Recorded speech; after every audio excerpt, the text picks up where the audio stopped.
And for today, we'll talk about the Bluetooth use case in Washington County. And with that, I'll give the floor to Shaun. Thank you, Wayne. I appreciate that. Hi, everybody. Good afternoon. Only one person with a lunch here. I hope you guys aren't too hungry. Hopefully you don't pass out.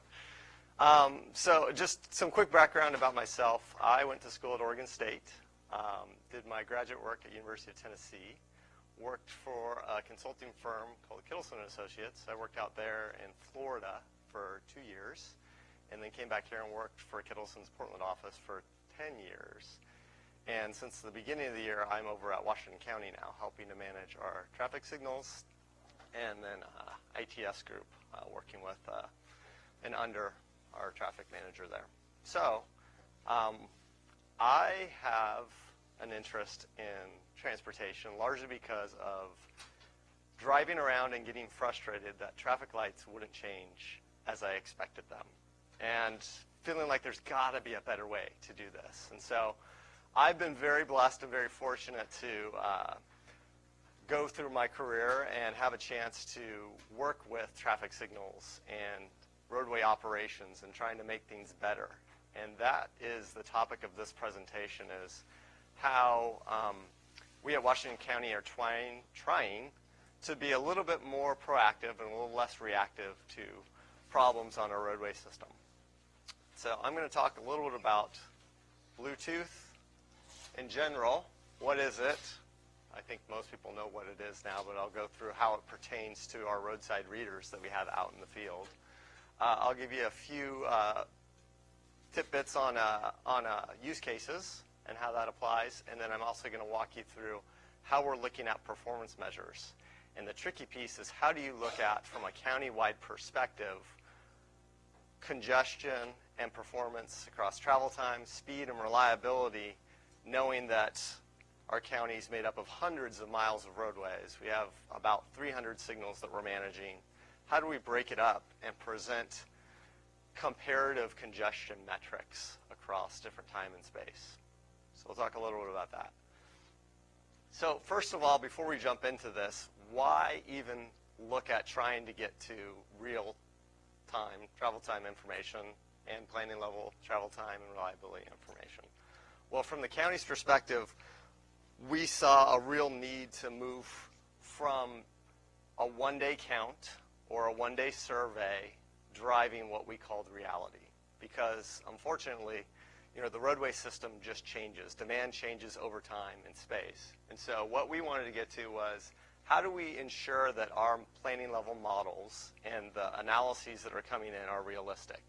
And one of the ways to do that is to have a continuous data source coming into us that's flowing in, at least as a sample of what are the travel times on the roadway, what are the speeds, so that when we present information to the public, or when we present information internally to other agencies or within the county, we can have some confidence that when we say travel time on that corridor is 5 minutes, that the public doesn't say, well, no, my experience is 20 minutes. We actually have some data to go back and say, this is what it is, here's how we did the calculations. So that's one use case. The other use case is, oftentimes we're alerted to operational problems, particularly with traffic signals or along a roadway, from you guys, the public, actually picking up the phone and calling, or sending an email that ends up getting routed to us. What our vision is to be more proactive in that. We want to get to the point where we've actually discerned where our locations are, where our problems are, and we're taking proactive steps to address that. The other piece is, as I mentioned, data for understanding travel time, so that we can start to compare how our roadway system's working, so that we can start to tell the story. And this is something you're going to find is really important. If you're engineers or planners, being able to take your analyses, your calculations, and be able to relate it to the how and why is this important. How does this fit into the bigger picture of the transportation system? So that's sort of why we want a real-time travel time, operations, origin-destination sampling system to help us address some of those needs. The technology we've settled on using, at least for now, is Bluetooth. The advantage of Bluetooth is we own and maintain the equipment. We own and maintain the data source. We're not paying for a subscription for data. and we know that it's from our roadway system, and Bluetooth data has been validated over the last 5 to 10 years as a fairly reliable sampling data source. So, show of hands, how many people know Bluetooth? Do you know that there's 3 classes of Bluetooth? There's actually 4, because there's a low energy version right now. So the different classes are the radio strengths in the Bluetooth radio. They have different gains on them. So most of your off-the-shelf products are a class 1, which stretch out about 300 feet, 100 meters.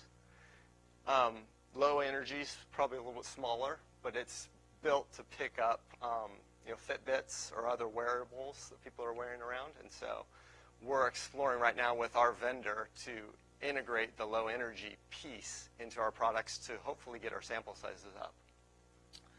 What we are doing with our Bluetooth devices is they're put out roadside, and they're passively listening for anything that's Bluetooth enabled going by the roadway system.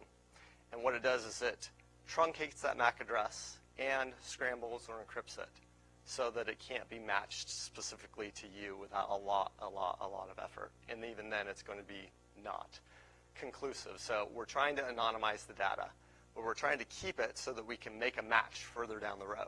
So that device goes past point A, point B, point C, point D. We can start to put it together. How long did it take to make that trip? Does that make sense? Really low power, so this data is really easy to pull in. It's not gigabytes of data like we're seeing off of some of the connected vehicle test environments that are out there. So it makes it a lot easier for us to store and keep this data and analyze it. So Bluetooth is not like a robe tube or a permanent count that you get every vehicle that goes by, because not everybody has a Bluetooth device that's on and discoverable. So the question then becomes, well, what is that sample size? And so we did a study with the city of Portland. This was back when I was still a consultant. Looking at this data is probably about 5 years old now, but looking at, and I was told to use the mouse so people at home can see, but here's our vehicle capture rates at 3 different locations. This was actually in Washington County. Here's the ranges that we mapped out. This was actually over on 82nd Avenue out by Powell. And we saw very similar results both in Washington County and the city of Portland. We were seeing in the range of 10 to 15% of the travel traffic that's going by was caught by our readers. Now, some systems get much less than this. Some systems get much more. It kind of depends on the technology that they're using and the radios that they're using. But somewhere in that range of 5 to 10% is a pretty good estimate. And so that doesn't sound like a lot, especially if you were on a lower volume roadway and only looking at it for 1 hour. But what you have to remember is that these data devices are always collecting information. And so what seems like 5%, that seems small, or 2% or 10%, but over 24 hours a day, 7 days a week, week after week, month after month, that becomes a very large data set, which then reduces some of our error. Now, you have to keep that in mind when we're doing analysis with this data set, if you ever find yourself working with it, is if somebody tries to take a very small time slice on a low volume road, you might want to ask what that sample size is, because it'll influence the results. But what we're doing is we're sampling relative to our roadway system. So we can see as far as we have readers. So this just shows beginning, end. That's what the B and E stand for. So this is a segment. This is actually a route across multiple devices. You see the beginning and the end. And then this is how we view our origins destinations. So you select your origin and your destination, and you get a relative percentage. This would be using this location, how many devices show up as their last point in the network at each of these locations. And you start to get a visual map. We can download this as CSV and do further calculations if we need to. Does that make sense, though? We can't see the whole roadway network. We only see relative to where the devices are. So this is an example of our typical deployment. We put these in the roadside cabinets. So they're actually inside the cabinet. That's where a power source is, so we have constant power. And then we actually put the radio and antenna up on top of the cabinet. So it looks fairly inconspicuous. We, knock on wood, haven't had any problems so far with vandalism or anybody trying to break these things, but that was part of the early discussions. And this is the in-office testing that we were doing this last summer. So we put out 60 more Bluetooth readers this past summer. We have 124 permanent Bluetooth readers right now across Washington County and at the border of City of Portland, some ODOT locations that we're doing right now with the Tiger Project jointly. So there's a number of different agencies where we have these readers. You can see a map here of them. There's a lot. If you're wondering if there's one near your house, come talk to me afterwards and we can talk. So let's talk a little bit about the use cases. So how do you use this data? Great, we have all this data coming in, but as with any good data scientist, how are we going to actually apply this and turn it into something that's useful? So this was, I think I started on January 4th with the county, and we had a snowstorm on Wednesday, January 11th. So only a week in, and I was still getting ramped up, and so we had these readers out there, and we sort of asked ourselves the question, well, what happens when it's snowy out? Does travel time slow down, or do people go faster when it snows? And so we had readers on Cornelius Pass Road, 185th, Murray, Durham, and 72nd, so 5 different corridors, trying to look at what happens. Well, we get that sample, and so we can look at the change in the percentage of the sample. And what we saw is about a 75% reduction in travel that morning of the snowstorm compared to the previous morning when it was just raining. So again, sort of the apples to apples, or shooting for an apples to apples comparison. So pretty intuitive. When it snows, people drive less, people don't go to work, don't go to school. But the travel time was kind of interesting. So we saw on average no change, but in reality you've got differences based on the corridors. And when you stop and think about this, to experience faster and slower travel times as a result of snow can intuitively make some sense. You've got slower travel time because you've got icier conditions and people are just generally traveling slower. But if you remember the previous slide, we've got less traffic on the roadway. And so our signalized corridors are staying green on the main line more so because we have less traffic on the side streets to actually trigger the light to change. And so you have this situation where we experience both, a 40% reduction in travel time or a 50% faster travel time. So it really just depended on the corridor. The average speeds did drop slightly, 5%. I would have actually expected that to be a little bit lower. But again, it's that difference of the speeds are more influenced by congestion due to traffic signals and other vehicles on the roadway and less to do with the weather is what we're finding. At least for that one day. Very small sample, but kind of an interesting use case. The next use case that's probably more common that we get from the county is somebody calls up and complains. In this case, Shoals Ferry Road, we're having a lot of congestion. It's been a problem. Can you guys take a look at the signal timing? Well, we hadn't retimed Shoals Ferry Road in at least 5 years, probably closer to 8 or 9. And so we went out there and took a look at it. We looked at our Bluetooth data and tried to figure out what's going on. And so, sorry, this is a little hard to see. But this is Shoals Ferry Road, right before you get onto Highway 217. This is over by Washington Square. If you guys have been over there. And it's a very directional corridor. So in the morning, everybody's traveling from the suburbs to 217 to go up to 26 or down to I-5 to get to their destinations. So a lot of eastbound travel happening in the morning. And that's when the complaint was. We're seeing a lot of congestion. Well, we were able to use the Bluetooth data to figure out where that bottleneck point was. It was the last signal in the coordinated network. And so went out there and looked at it and made some timing adjustments to actually give more green time to that eastbound movement that needed it.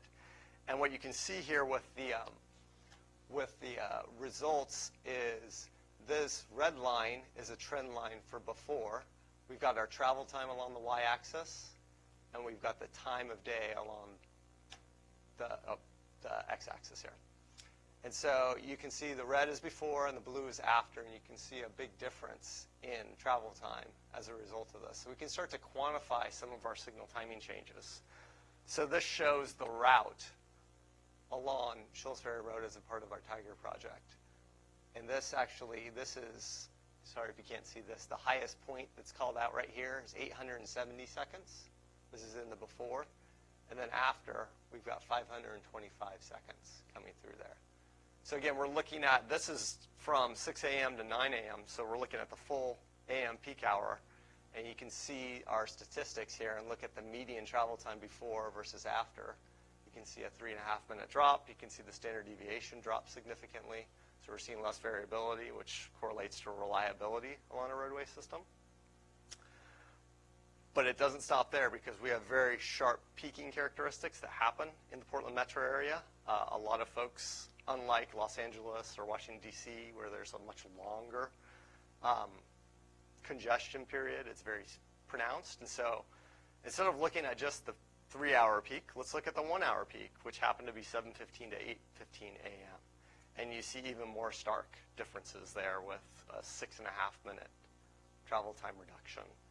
And then your standard deviation reducing by almost a minute. So you can start to quantify. This is not typical. This was a bottleneck that just hadn't been addressed in a while.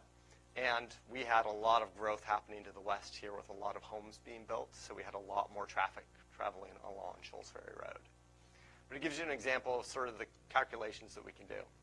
For those of you that are planners in the room, we can use this data to start to calibrate our models and understand and validate if they're accurate or not. So a number of years back, while I was still a consultant, I did some work for one of the local cities. They wanted to understand from 2 interchanges out in Hillsborough, how many people are actually making it through the tunnel and into downtown Portland, and how many people are getting off before they make it to that tunnel bottleneck that is eastbound on the Sunset Highway. So we did a side-by-side comparison. We had access to the regional model. We pulled that up. We looked at how it was doing select flow analyses. And then we compared that to our Bluetooth readers, again, putting them at key locations along Sunset Highway and along Highway 217. And the big question, right, how many people are actually going through the tunnel? That bottom number, the white one, is what the model says is going through the tunnel. And this was, remember, this is over 5 years ago, so I'm sure that Metro's addressed some of these pieces. But at that time, there was nearly a 25% difference in that travel flow. And so this was useful for informing our partners across the region about the opportunity that's there to take some of the sampling data and make our modeling predictions a little bit more accurate to life. The big piece that I want to get to that I've, with the help of an intern and some other folks at the county, been working on is, okay, we have all this data flowing in. Now, what do we do with it? How do we meet those use cases that we were thinking about? And so, you know, your mind kind of jumps to, well, what's the easiest to grab from these? Well, it's travel time and it's speed. That makes sense. Speed is a running speed from point A to point B. Travel times from point A to point B. You can start to understand what are they. And that's really easy to do within a corridor. Okay, well, the travel time changes across the day. But what happens when we start trying to figure out how does this work across corridors? And so then we start asking the question, how do we normalize any of this, knowing that we've got different posted speeds, we've got different distances for a lot of our corridors, and we've got different number of signals, which are points that can interrupt flow, at least for vehicles and also for cyclists. And so we spent a little bit of time. We're still working on this, but what we're working through right now is sort of something that resonates in telling the story. And so I've got it highlighted here. I'll show you a little bit more why we're thinking that telling the story as a process of being longer than the free flow travel time is going to be really useful.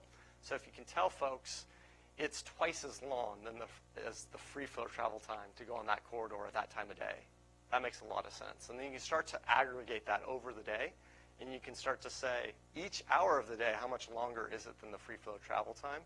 So you can start to get both a magnitude of congestion as well as a duration of congestion. So let's see how this plays out, testing these different performance measures. So these are 5 different corridors that have been up and running since last summer. They're a part of our Tiger USDOT FHW8 grant program. And so we've outfitted them with Bluetooth readers, and we want to see how do they compare to each other. Well, as you look at them, you can tell that they're not all the same distance. They've got different numbers of signals that run through them. And in fact, they have different posted speeds, although they are similar, 35 or 45 miles an hour posted speeds. And this will be a little bit tough to see, so I'm going to try to describe it. So this red bar here is travel time at 1700. These are the different corridors that we have here just for westbound. And looking at travel times. Well, this westbound baseline Jenkins-Murray is in fact the longest corridor. So that makes sense that the travel time would be expected would probably be most likely to be the longest corridor. You can see the next one, this green one, westbound TV Highway Murray to Brookwood. That's actually another long corridor as well. So we can start to see, well, travel time correlates pretty closely to the length of the corridor. But does that tell us very much about the magnitude of congestion on that corridor? Not really. So now let's look at absolute travel time compared to free flow.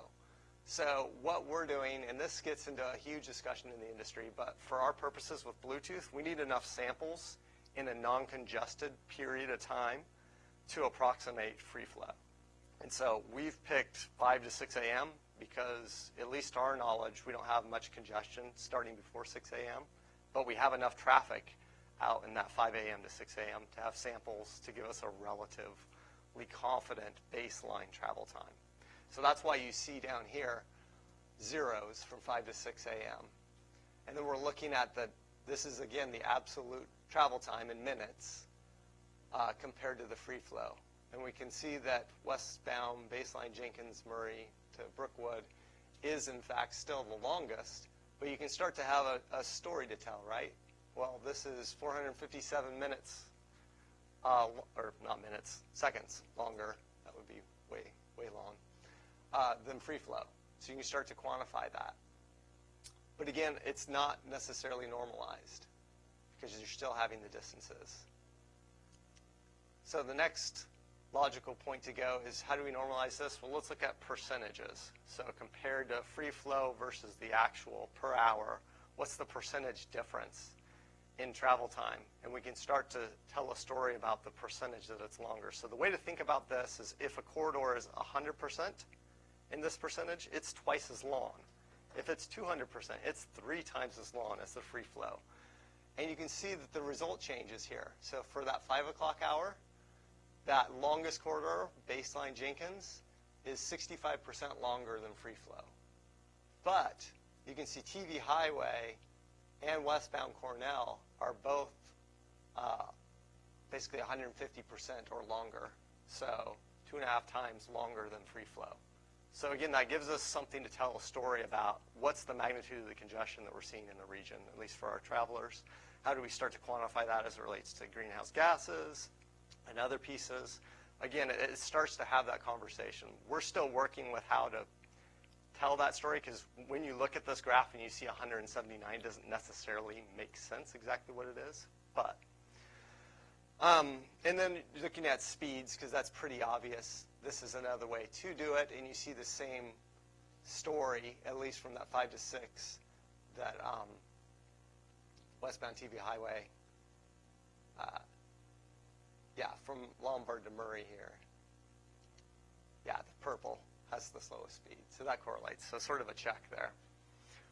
But speed isn't necessarily as relatable as travel time is, in my experience, in talking with the public or with decision makers.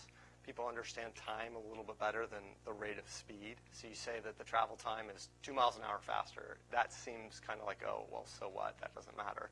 But if you tell them it's 10 minutes slower during this time of day, that makes sense. Oh, yeah, that's the way I would communicate it to somebody when I'm complaining or have a problem with the corridor. So what do we do with all this information? This has been sort of my desire, is something akin to a David Letterman top 10. What is our top 10 of the corridors that we're looking at, both for magnitude and duration? And so the data, we can start to slice it up. This shows expected travel time by time of day, and then across the corridors. Again, 0 being that score relative to free flow, and then this is percentages. And you can see that that westbound TV Highway Lombard to Murray is the darkest red for an hour. Here, this 179. but then it doesn't have as much congestion pronounced across the day as, say, eastbound Cornell does, which has higher numbers across more hours. And that's where aggregating this data to get to a magnitude is really useful. So the amount of congestion, at least from 5 a.m. to 8 p.m., or 9 p.m., sorry, is larger on eastbound Cornell than it is on westbound TV Highway across the day. But westbound TV Highway has a more pronounced peak and more congestion occurring on it as a product comparatively to its free flow condition. Does that make sense? So we're looking at trying to get to both the magnitude and the duration of congestion. So we've pulled this together at least for last fall, winter, and spring, and we did it just for our Tiger Grant corridors. So this is 20 directional corridors, looking at basically the top half versus the bottom half. And we start to rank them over time. And so you saw basically the same thing you saw in the graphs here, except that we've actually got different hours of the day that are basically ranked. The higher the congestion, the higher it ranks. And then we can look at this over time. So from fall to winter, do we have the same corridors showing up, or are things changing? And so we can look at the absolute free flow score. Then we can also look at what was it compared to last season. And then we can ask ourselves, well, was it in the top 10 last season? So then we can start to see, okay, well, has it been in the top 10 fall, winter, and spring? So we can start to look for those consistencies that are happening across our corridors, as well as the magnitude of congestion. Is it staying about the same? Is it going up or going down? And so one of the use cases I'm going to point out here is this duration of score. So this eastbound Cornell from 25th to Cornelius Pass Road in the fall was number 1. It had the longest duration of congestion. That was the one that I showed as the example for the higher magnitude of congestion during that fall period. And a lot of that was tied to construction that was happening at the intersection of Cornell and Cornelius Pass Road, where we had a lot of congestion happening as a result of construction. As soon as the construction project mostly wrapped up and we got our contractors out of the roadway, we actually saw this congestion drop from like around 950 to 619, and you see that in this 315 reduction. But then we can start to see different corridors that are jumping up. Westbound TV Highway Murray to Brookwood, 200 higher as a score. Well, that's when they were starting to do construction on the Brookwood TV Highway intersection for South Hillsborough. So we can start to relate these to the impacts of, is this a construction-related issue, or is this just recurring congestion? So again, it's helping us as engineers, planners, analysts to figure out what's happening in our corridors and what's the impact. Because we have some things that we can do from a policy perspective to make contractors be out of the roadway in certain times of day. And so as we learn more, we can start to use this to inform and try to make our roadways a little bit better from a mobility and safety perspective. So to summarize, we've got 124 roadside readers out there right now that are able to support our travel time reliability metrics, running speed metrics, and then origin destination assessments. We've shared this data with our long range and short range planners. So this is all being shared with the planners, both at Washington County, but also Metro, ODOT also have access to our servers to be able to pull this data for Washington County. Yeah, I want to thank our agency partners that we've worked with on this project to pull out readers or deploy readers, and we're sharing this data with agency partners that are interested in it, or consultants that are actually working on behalf of agencies as well. And then we're also sharing this with Portland State University for some research that's ongoing with Sharisha and others to look at travel time reliability and what are the right reliability metrics to be using at more of a broader platform across the nation. Sorry if I talked fast. Hopefully you guys got a lot of that. We'll find out how interesting this was or is to you guys with the question and answer. So can I answer any questions that anybody has? Yeah. Hey, so my name is Will Gus. I actually live in Hillsborough, like we were talking about. And one of the things that kind of affects my commute sometimes, especially on the way into school, is big businesses. and their shift changes, like Intel, for example, or Nike, especially with all the construction going on at Nike right now. I would imagine that skews your data. How do you kind of account for that? Yeah, no, that's a great point. Certainly, I think the data right now, we're sort of in a baselining condition where we're just trying to understand what's even happening, because so much of historically how we've been looking at travel time has just been what we call floating car travel time runs, where somebody gets in a car and drives up and down the corridor for a day or a week, and they call that the baseline. Well, we're getting a lot more robust data set to be able to look at least the impacts of those shift changes. It is what it is right now, at least with kind of the workplaces and big businesses, the way they're running, and we have to work within that context. Now with construction, we have a little bit more influence over, and so I think we're still in that learning phase, but certainly it's helpful to be able to understand the impact of congestion before, during, and after that type of a construction project. It's a great point, though, and I was just more or less wondering, it's probably very noticeable. I would imagine, like Nike at or not Nike, but like Intel at 3:30, going on to 26 from Pretty Lights Pass is probably like a gigantic spike, right? Yeah. I guess you guys would see it one way or the other, right? And they'll just become part of your data set as you move forward. And we're working, that's a good point, we're working right now with the vendor and also with Portland State's portal group to try to automate some of these metrics, because right now it's when I have time, I'm going to hop in there, or one of the analysts over at the county is going to hop in there and look at some of this data. But really where we want to get to is more of a proactive. It's tracking what normal is, and then when it leaves normal, it's way lower or way faster or way longer of a travel time to alert us so that we can pull up our cameras and we can look and see, oh, that's not normal, what's going on? Yeah. I do have one more question.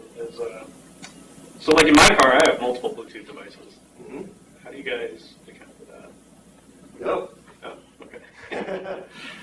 We did some early testing with this. I did some work with some of the pioneers that were doing this work out at Purdue University with Darcy Bullock and a couple others. And we just would visualize with our screens up and watch buses go by, which you'd expect lots of Bluetooth readers on like a bus, and that's more commonly the question I get. And we wouldn't see a big difference. We'd see, one hit, one hit, one hit. Well, a bus goes by, 2 hits. So it wasn't like, at least at that time, and granted this was probably about 8 years ago, but granted at that time it was not significant. That may change, but that's just one of the limitations we're dealing with the technology, is some bias and some noise that's coming through there. The nice thing is, at least within the technology, it's consistent. Where it gets a little bit trickier is if we go try to compare this to something like an INRIX or a different third-party data set that's pulling information, say, directly off of a phone app or something like that.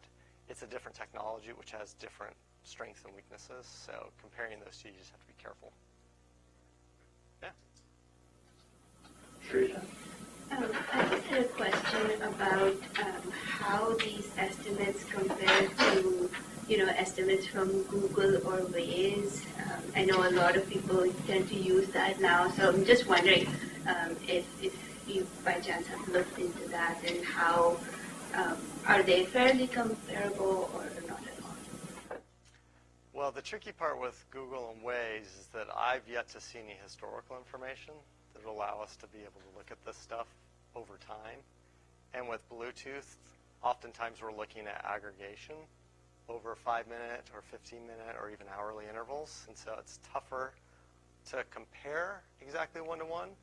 I can't say that I've done a comprehensive view of it, but a few spot checks, and it's been fairly close. So it's a good research topic to look into, is a comparison across different data sources, if you can get access to the Google data. Yep. You mentioned strengths and weaknesses of this method versus INRIX, other app-based. Can you elaborate on that a little bit? I can share at least my perspective on that. As I kind of alluded to at the beginning, the strengths of Bluetooth are that we own the data, we know the data set, we have at least an identifier that goes along with it so that we know that it's not manufactured data, whereas with some third-party data sources, they will use a blend of real and historical information. So that's a limitation potentially, is that you may not have real data all the time coming off of some of the third-party data sets. Now, the big advantage of a third-party source like INRIX or PEMS is that you have much better geographic coverage. I mean, you're covering every mile of roadway. You're subject to the way that they do their TMC segment, whereas we can actually control landmark to landmark where we set up our segments, which makes it a little easier for communicating to the public sometimes. But a lot of tools are developing within PEMS and INRIX to be able to help analysts and big data scientists be able to work through those limitations. I would say that the biggest thing is Bluetooth is kind of agnostic to the data source. It's any Bluetooth device that's going by, whereas a lot of the third-party data sources are, or at least traditionally have been, biased towards fleets. So whether that's trucking industries, FedEx, taxis, Uber, they have a bias towards that. Whereas Bluetooth, the one bias that technology at least had years ago was the elderly population, not necessarily having smartphones, but I think that's changing as generations get older and older. It's a good question, though. Do you have any perspective? Have you got a chance to work with any of the data sets? I use bus GPS data. Okay. Not the same. Yeah. I have several questions. Okay. Sure. Super interesting topics. And I feel like I might have missed this at the beginning, but do you have a sense of total vehicle count so you can say your sample size against that? We don't have in a lot of cases, we don't have permanent counts that we're comparing to. We at the county do annual counts on certain segments of roadways that then we can use to sort of compare to our streaming Bluetooth sample size. And so we can look at that. To be honest, though, we haven't done that in any sort of comprehensive way. We've done studies in the past that have shown that it's in that 5 to 10% range, and so we're fairly confident moving forward.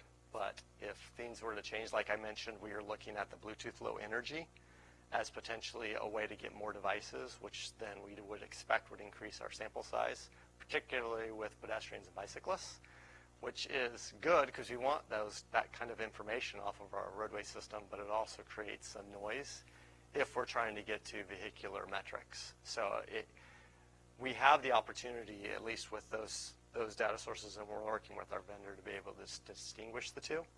So if we were to put Bluetooth reader sail on a trail, we could get travel times for cyclists and pedestrians on that trail, which we think would be really useful. Another question, thank you, that's helpful. Do you have a sense for like an error factor of Bluetooth devices that get turned off mid-trip?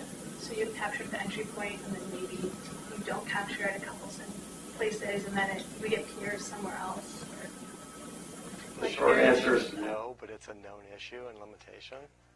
I think it has more of an impact on our origin-destination sampling, in that if somebody's picked up at an origin and then they turn their phone off before they get to their last destination point, at least relative to where we have readers, we're going to have error in our data set because of that. But it's something that we don't have a lot of control over. Somebody could choose to turn off their app similarly for, say, a Google-based or an app-based system as well. So it's a risk. I personally don't keep my Bluetooth reader on because it burns my battery. But a lot of vehicles are shipping with Bluetooth always on and discoverable.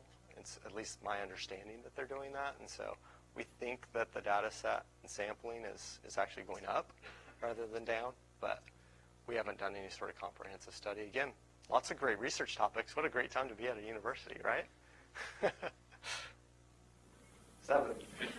Thanks, Shaun. I just had a question about what kind of thresholds you're using to filter your data in the sense of, you think about a delivery truck or someone delivering a newspaper or stopping at every house, throwing their paper. You don't want that person in your data set, hopefully. So do you have a sense of where you're cutting that off so you can hopefully not skew your averages by this person who's going 3 hours to go a mile versus your standard time? Yeah. Well, we're limited by what our technology provider does right now, and what they do is kind of static outlier filtering. So we're basically using a 5 mile an hour to 70 mile an hour threshold. So we're saying any data set that shows up as a running speed between those 2 points, we're going to count as valid, and we're basically clipping everything else off. But we could leave it open. That's just kind of how the county's starting, at least to look at stuff. But we found that that gets rid of a significant amount of noise. Now, when we were originally doing this work back when I was a consultant with Portland State, we were trying to figure out how do you do a very precise, like rolling average outlier filtering so that you're being more complicated and figuring this out, which, yeah, you're going to get some more precision, but the level of effort to do something like that and to get it right, it's just difficult across a lot of different use cases. That's a good question, though. Yeah? I just follow your question. Actually, when I do the data processing for the speed part, I use the 90% or 95% confidence interval. But I'm still struggling. I'm not so sure what I did. Normally, I just cut off for the travel time, cut off the much longer, higher than the 90% interval, because that is kind of, I consider is something like you said, or frequent stop, or slow down by the congestion.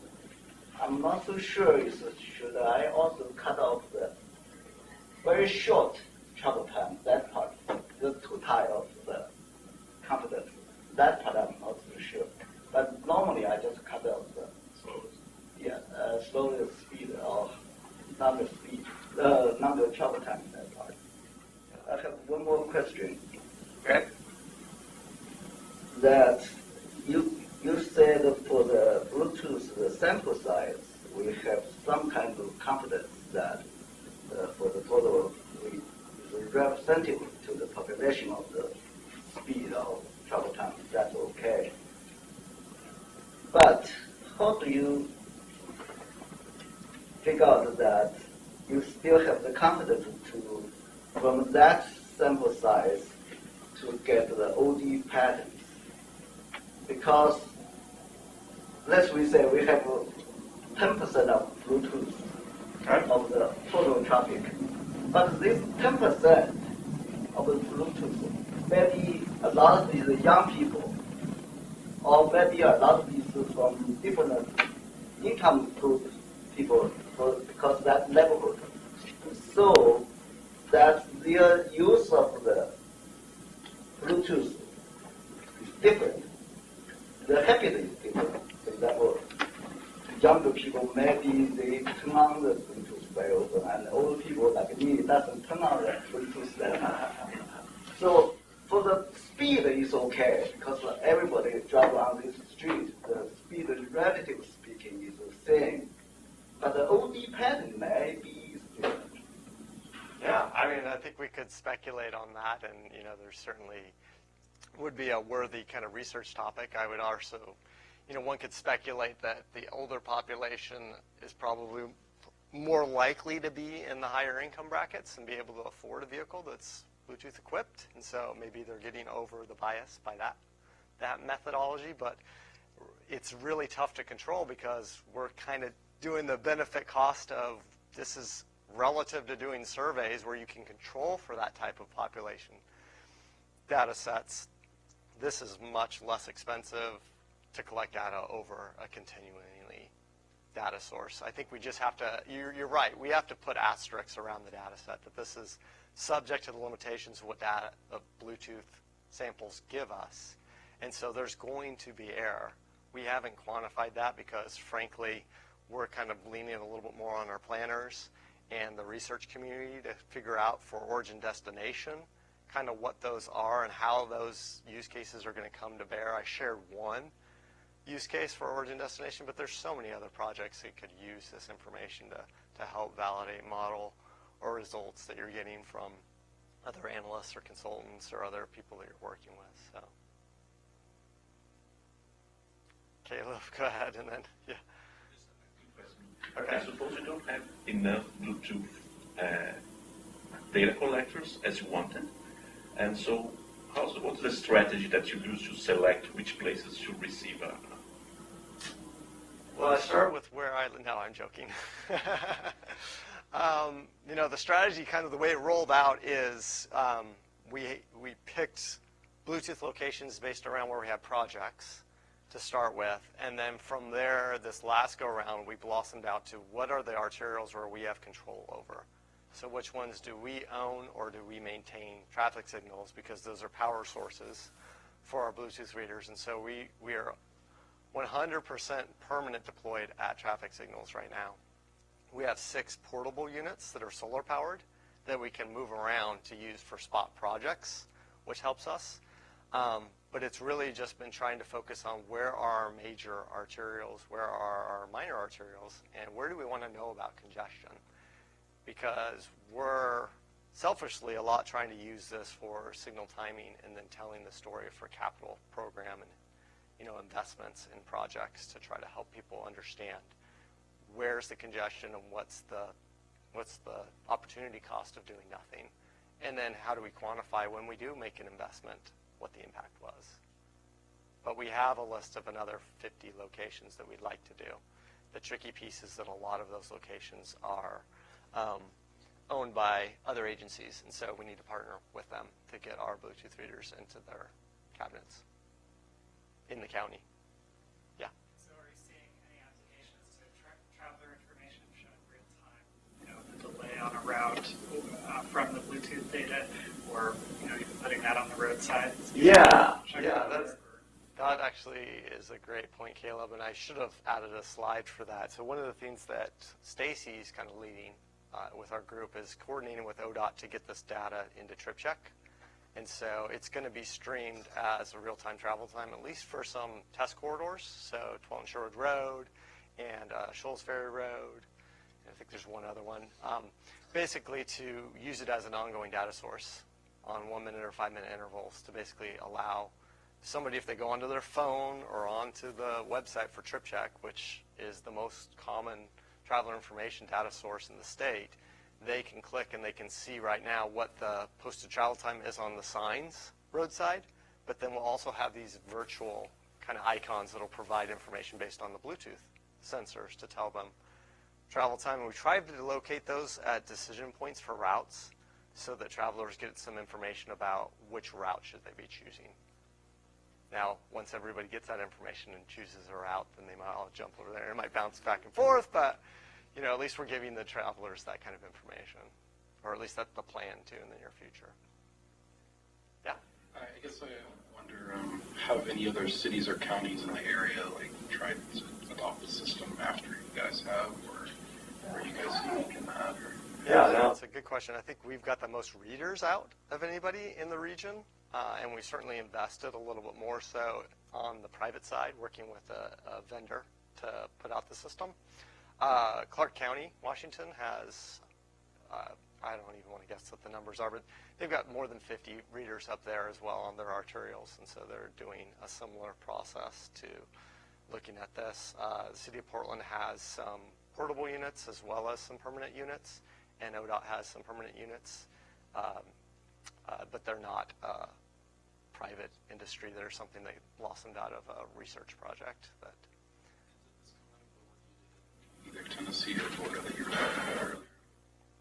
What inspired these moves? So this, if we want to go way, way back, this came from my predecessor at Kittleson, Peter Kuntz, having the foreknowledge to leverage some work that Dr. Darcy Bullock was doing at Purdue and invite him out here. And so we got a chance to go put some Bluetooth readers out on Powell Boulevard to just test them and see how they worked. And we worked with our computer programmers at Kittleson to write a simple script, a simple back-end algorithm to pull this data in. And so that's kind of historically how this blossomed into actual product. It started out as simple as PVC pipe with a little simple radio and antenna duct taped on top of a cabinet. Now, that caused a few problems. We had a TriMet driver calling a bus threat or bomb threat, so that was a little bit interesting on a Saturday. So we learned really quickly that PVC was not a good encasing for our Bluetooth readers, but it's just sort of those lessons learned of, does this even work? And, oh yeah, it does work. Now we need to actually make a product out of this and actually have it be useful for folks. Good question, though. Anybody else? Yeah? You mentioned that most of your Bluetooth readers are near the traffic signals which you own or operate. So, are you remotely able to access the traffic signal with this Bluetooth system and change it, or you have to go manually to change the signal timing or something like that? Yeah, that's a great question, and this is where it sort of gets confusing because you'll hear folks talk about Bluetooth as a communication pathway wirelessly to get to, say, a traffic signal. But this is a passive capturing device that's kind of isolated. So it's actually just listening for devices and it's capturing it. And then either through our fiber system or through a cellular link, it gets back to our central server. And that's where we run all of our calculations. So we don't actually control the signal timing or the controller through Bluetooth. That's all done through cellular or through fiber or copper in the county. So that's kind of two separate systems. That makes sense. Yeah. Peter Coates' Signals and Streetlight Group, and I've used the Bluetooth readers, our portable ones, for some travel time studies. And I noticed the website, the BlueMac website that the data gets uploaded to is, it's limited. And so we download the raw CSV files and then do some processing with those. And it's good to know that you're working with PSU and ODOC to sort of expand the capability of that processing. Yes. Do you use your own tools at the county to process those CSV files?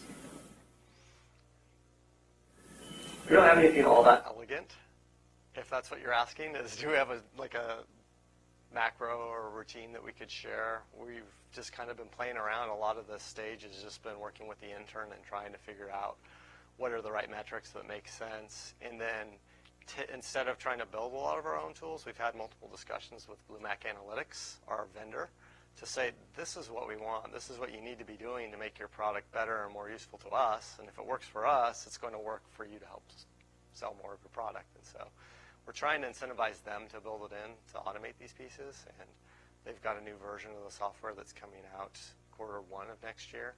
And then we're hoping that we get more automation out of that. But let's touch base afterwards, because I'd like to hear your perspective on the tool and ideas that you have, because we'd be happy to kind of try to share that with BlueMac and get them thinking about good ideas. And then Portal is another outlet to talk to as well, because Portal is also taking in some of our Bluetooth data, and they're working on this kind of David Letterman top 10 ranking as well. So, yeah. 5 more minutes. Don't make me have to start telling jokes. It won't go well. Okay. Do you have unique identifiers on buses so you can track buses separate from general vehicles? No, we don't. It's theoretically possible to outfit a known device identifier on a bus or any vehicle and then use the program's back-end analytics to isolate that specific travel time. So I know the BlueMac Analytics guys have done some work for like the Port of Oakland and a couple other ports to start to understand how long it's taking for folks on site to circulate. And so they're putting actual transponders in vehicles to do that. But I'm not aware of anybody using this for, say, bus or transit isolation. More common, the question is, can we isolate pedestrians or bicyclists along the corridor? And not unless they start having something that's an identifiable Bluetooth or Wi-Fi MAC address. It's a good question, though. Yeah? I just wondering that if there's 10 people on the bus with the cell phone, does it pass the reader will pick up 10 signals, or just one? Great research topic. Pick up 10 signals. Theoretically, it's supposed to pick up all 10. It should.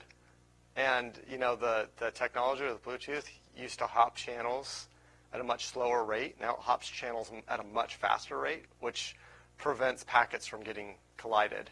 And so you should theoretically be able to get all 10 devices on a bus as they go by, theoretically. Yes, it will bias your OD results as well. Do you have a question, Tricia?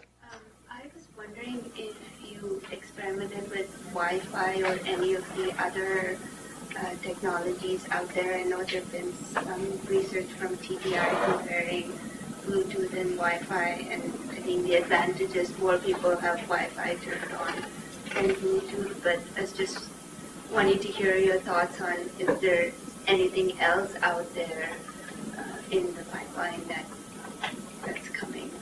Sure. Well, I think we did look at a couple different products when we were trying to evaluate which product to go with, and one of those products did offer Bluetooth and Wi-Fi captures.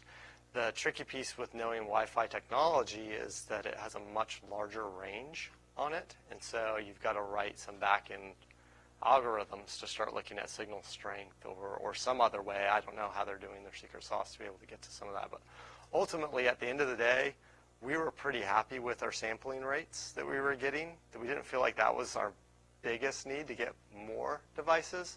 Our biggest use case is, or our biggest need is really good analytic software on the back end to make it easy to do quick calculations and really easy to work with for both us and our consultants that are doing projects for us.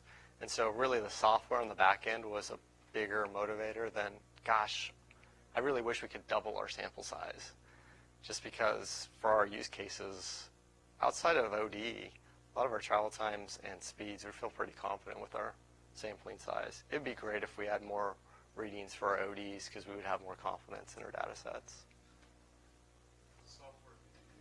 It's called BlueMac Analytics, and they're based here in Portland. So, yeah. How are the units holding up in the field? That's a good question.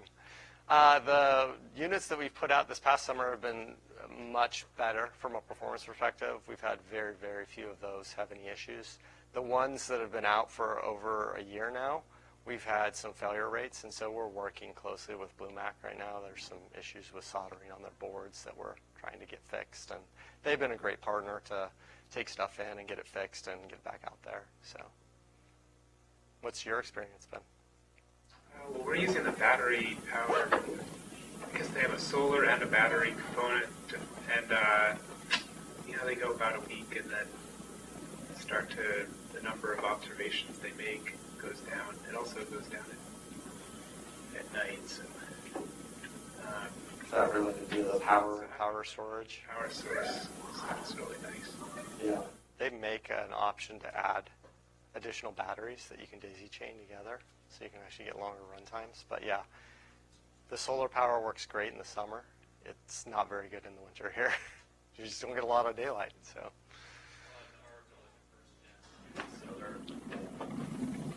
I should talk to them about trading them in and getting good information stuff. I'm sure it's not the top priority though. Any other questions?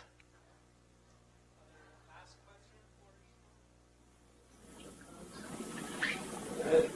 Well, thanks for listening, guys. Appreciate it.